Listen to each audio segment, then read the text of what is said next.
School board member and superintendent comments. I would ask that if anyone wants to leave for these, that you go ahead and take care of that. We hope you will stay, but I also hope you will give our board members as much respect as they gave you during your presentations. We will start out, Ms. Scruggs-Duncan. First, I think we should all just take a breath, because you know it's very tense in this room. We're all here for the same purpose. We're all here to provide a good education to the young people that live in this community. We're not enemies. There should not be any animosity. We are adults. But I have prepared something that I would like to say. And I wanted to start by welcoming the students, those outstanding students that were here, that were to be honored for academic, athletic, and artistic excellence, and I wanted to commend them and their parents for their achievements.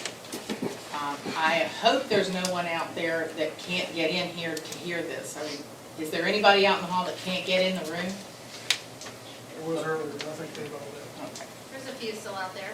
So the next thing I'd like to do is acknowledge National Teachers Week and praise our teachers for choosing education as their life's purpose and for your daily efforts and sacrifices to do just that.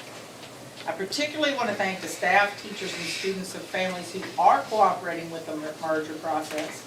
Your graciousness in approaching this sometimes very complicated transition does not go unseen.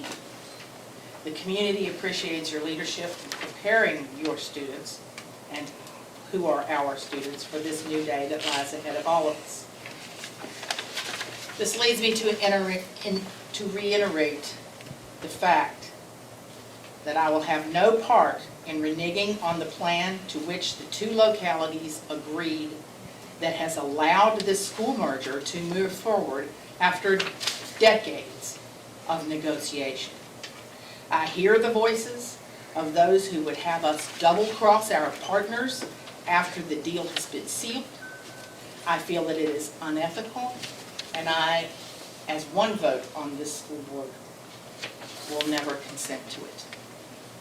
I hear the cries to focus on our kids and forget about the adults, because it's not about them and they don't matter.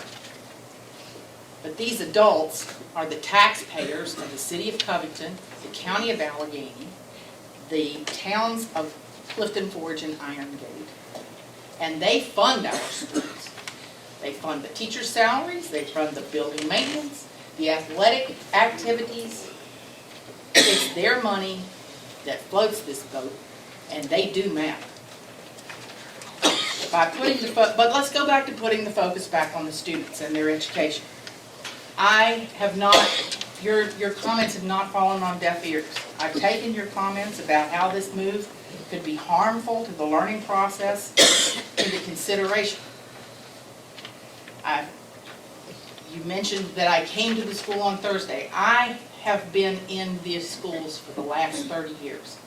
I bring programming to every school at every grade level, and I personally know the personalities of each school. They're all different. I have served as a substitute teacher, so I've literally been in the classrooms. I got to know the students. And additionally, I've done some performance research and a review of SOL scores from last year, specifically in the math classrooms that have been presented to us. At Clifton Middle School, I think it was 111 or 112, versus Covington, which was 210, classroom 210, which was brought up at the last time we were in front of the cameras. And I won't go into the scores, but based on the math testing of the kids in both buildings, if the learning is based on the age of the four walls in which they learn, our student educations will not be harmed at all by moving to 606 North Lexington. Actually, based on the scores, it might even help.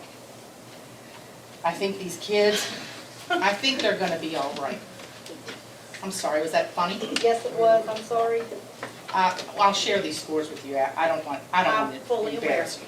Thank you. I think the kids are gonna be all right, as long as we stop telling them that they are not gonna be all right. I was at CMS on Thursday as part of my research. And a student who overheard the conversation that I was having with that teacher came up to me and asked me directly, and I quote, "They are telling us that the place we are going to only has chalkboards, and that is bad. Is that true?" Said directly to me from a student at CMS. If we care about our students and we really want to help them, and I know you do, I mean, I see that you do. I'm sure that you care about the students. We all do. So let us help them feel good about the change that is coming. Not just for Clifton Middle students. Covington High School is going to be the melting pot where all of the elementary schools will reunite. CHS kids are going to have to go to Valley Ridge, Callahan, Mountain View, Sharon, Jeter, Watson. All these kids are moving around. And we have to give them a good attitude about it. We need to guide our students to unite with the other students in this school system in a positive way. You might not realize that you're poisoning their attitudes toward their new school and the other students already learning in that building. You might not realize that you're damaging the atmosphere and relationships with your coworkers who teach there now and have educated hundreds of kids in that building for decades. And I'm certain you don't realize that every time you come in front of a microphone and you bash what you have been referring to in public as a dump, you are insulting every student who has ever walked the halls of Covington High School, thousands of adults that have become doctors, nurses, and senators, and judges, and entrepreneurs, city managers, and also teachers. With the insulting the education that they got at 606 South Lexington as somehow inferior. So I implore you to join with the rest of the team and do your part to help us all make this adjustment. That's all I have, Mr. Wright. Thank you very much.